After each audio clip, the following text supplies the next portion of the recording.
നിലക്ക് ഉയർത്തുമ്പോ എനിക്ക് വല്ലാത്ത കണ്ണുകടിയാണ്, അസൂയയാണ്. ഉസ്താദേ, രണ്ടാമതായി എനിക്ക് നമീമത്ത് പറയുന്ന ഒരു സ്വഭാവമുണ്ടായിരുന്നു. ഉസ്താദ് പറയാത്തത് ഉസ്താദിന്റെ ശിഷ്യന്മാരോട് ഞാൻ പോയി പറയും. ഉസ്താദ് നിങ്ങളെ കൊണ്ട് ഇങ്ങനെ പറഞ്ഞു എന്ന് പറയും. അതുപോലെ ശിഷ്യന്മാര് പറയാത്ത ഉസ്താദിനോട് നിങ്ങളെ ശിഷ്യൻ ഇന്നത് പറഞ്ഞു എന്ന് പറയും.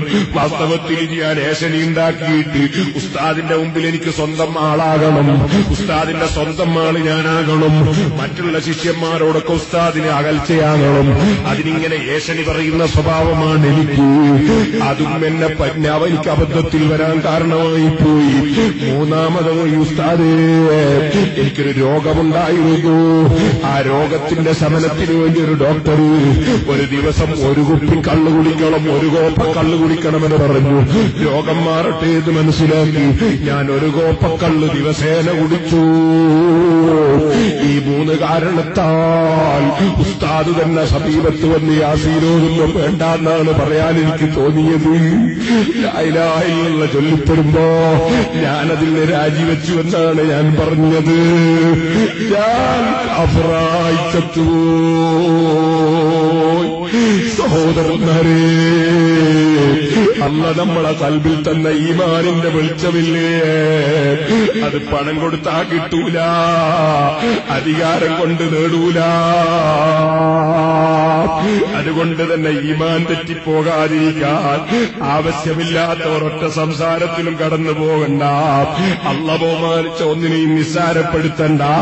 നിനക്ക് ചിലപ്പോ ചില സംഗതികൾ പിടിക്കുന്നുണ്ടാവൂല, നീ എന്നാ അതിൽ പങ്കെടുക്കണ്ട എന്നല്ലാതെ നീ കുറ്റവും കുറവും പറയണ്ട. നീ ആരെയും തരം താഴ്ത്തണ്ട. നിന്റെ ഈമാൻ കാത്തു സൂക്ഷിച്ചാ നിനക്ക് നല്ലത്, എന്റെ ഈമാൻ സൂക്ഷിച്ചാ എനിക്ക് നല്ലത്, ഓരോരുത്തരും സൂക്ഷിച്ചാൽ അവരവന് നല്ലത്. അല്ലാഹുവിനോട് എപ്പോഴും ഈമാൻ സലാമത്താക്കി മരിപ്പിക്കാൻ വേണ്ടി പ്രാർത്ഥിച്ചുകൊണ്ട് താഴ്മയോടെ അള്ളാന്റെ പൊരുത്തം കരുതി ചിന്തിച്ച് ജീവിച്ചോ.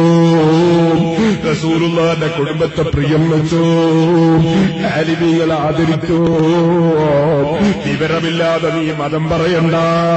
നിനക്ക് ചിലപ്പോ ആലിമീങ്ങളെ കേസറ്റുകളും ആലിമീങ്ങളെ CD കേസറ്റുകളൊക്കെ പകുതി അപ്പുറവും ഇപ്പുറവും കട്ടിട്ട് മുജാഹിദിന്റെ മൗലവിമാര് വിതരണം ചെയ്യും.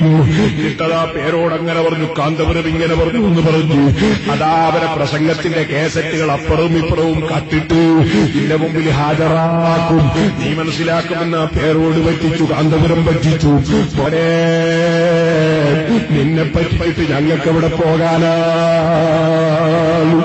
നീ ശരിക്കാലോചിച്ചോ? നീ കിതാബോധിയില്ല, നീ ദീന് പഠിച്ചില്ല. ഇവിടെ കഴിഞ്ഞുപോയ ഔലിയാക്കളില്ലേ, ആരിഫീങ്ങളില്ലേ, നിനക്കുള്ള ബുദ്ധി തന്നിട്ടില്ലേ? മാലിക് ഇബ്നു ദീനാർ തങ്ങൾ വന്നുണ്ടാക്കിയ പള്ളിയില്ലേ, അവിടെ ഖുത്ബ അറബിയിൽ തന്നെയല്ലേ, അവിടെ തറാവീഹ് 20 അവിടെ പുരുഷന്മാര് ജുമഅല്ലേ, അവിടെ റാത്തീബില്ലേ, ദിക്റില്ലേ, മൗലിദില്ലേ. പേരോടുണ്ടാക്കിയതാണോ? കാന്തപുരം ഉണ്ടാക്കിയതാണോ? എം എ ഉസ്താദ് ഉണ്ടാക്കിയതാണോ? കൊമ്പുകൾ തങ്ങൾ ഉണ്ടാക്കിയതോ ഉള്ളാളങ്ങൾ ഉണ്ടാക്കിയതാണോ? അവരൊക്കെ ജനിക്കുന്നതിന് മുമ്പ് ഇവിടെ ദീനില്ലേ, ഇവിടെ പള്ളിയില്ലേ, ഇവിടെ ആചാരമില്ലേ, വിശ്വാസമില്ലേ, കർമ്മങ്ങളില്ലേ? മദീനയിൽ പള്ളിയില്ലേ, അവിടെ ജുമഅക്ക് ബാങ്ക് 2 മുജാഹിദിന്റെ പള്ളിയിൽ 1 മക്കയിൽ പള്ളിയില്ലേ, അവിടെ ജുമഅക്ക് ബാങ്ക് 1-2 മുജാഹിദിന്റെ പള്ളിയിൽ 1 നിനക്ക് ബുദ്ധിയില്ലേ? മക്കയിലും മദീനയിലും തറാവീഹ് 20 മുജാഹിദിന്റെ പള്ളിയിൽ 8-11 ചോദിക്കട്ടെ, നിനക്ക് ബുദ്ധിയില്ലേ? എന്തിന് നീ കേസറ്റ് നോക്കണം? എന്തിന് നീ സീഡികൾ കളമോ? ആലിമീങ്ങളുടെ വാചകങ്ങളല്ലാതെ സുന്നത്ത് ജമാഅത്തിൽ വ്യതിചലിച്ച് ഈമാനില്ലാതെ മരിക്കാൻ കാരണമായി പോകുന്നവരുടെ CD കേസറ്റുകളും ഓഡിയോ കേസറ്റുകളൊക്കെ കേട്ട് സംശയവുമായിട്ട് നടക്കുന്നതിന് പകരം ഇമാം ഗസാലി റളിയല്ലാഹു അൻഹു ജിബ്രീൽ പറഞ്ഞില്ലേ, സുന്നത്ത് ജമാഅത്തിന്റെ പുറത്തുള്ളവന്റെ പ്രസംഗം കേൾക്കൽ ഹറാമാണ്, അവന്റെ സദസ്സിലിരിക്കൽ ഹറാമാണ്, അവന്റെ ആശയം കേൾക്കൽ ഹറാമാണ്. അല്ലെങ്കിൽ നിനക്കത് എതിർക്കാൻ കഴിയണം, നിനക്കതിന്റെ സത്യാവസ്ഥ പറയാൻ കഴിയണം. വിവരമില്ലാത്ത നീന്റെ ഈമാനങ്ങ് പോയിപ്പോയാൽ നിനക്കത് തിരിച്ചു പിടിക്കാൻ കഴിയൂല. അതുകൊണ്ട് വിവരമില്ലാത്ത നീ സുന്നത്ത് ജമാഅത്തിന്റെ വിരോധിയുടെ പ്രസംഗം കേൾക്കൽ ഹറാമാണ്, ജായിസല്ല.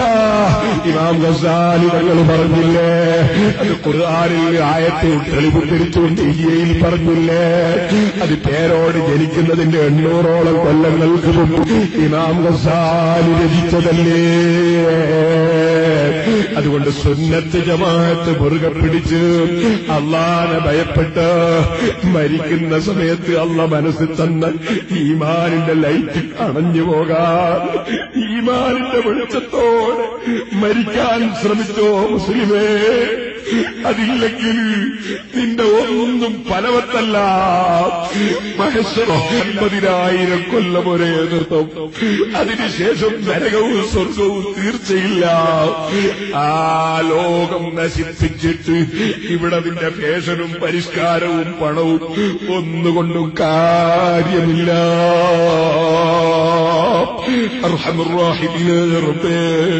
ഈ താഴ്ന്ന ദുനിയാവിന്റെ ആഡംബരങ്ങളിൽ ലയിപ്പിച്ച് ഞങ്ങൾ ആശ്രമം നഷ്ടപ്പെടുത്തരുത് റഹ്മാനേ.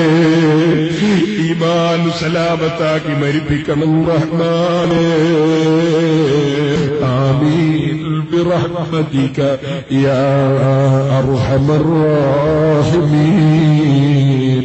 വസല്ലല്ലാഹു തആല വസല്ലം അലാ ഖൈരി ഖൽഖിഹി سيدنا محمد وآله وصحبه أجمعين. سبحان ربك رب العزة عما يصفون وسلام على المرسلين والحمد لله رب العالمين. എല്ലാവരോടും വസിയത്ത് ചെയ്യുന്നു. അസ്സലാമു അലൈക്കും വറഹ്മത്തുള്ളാഹി വബറകാതുഹു.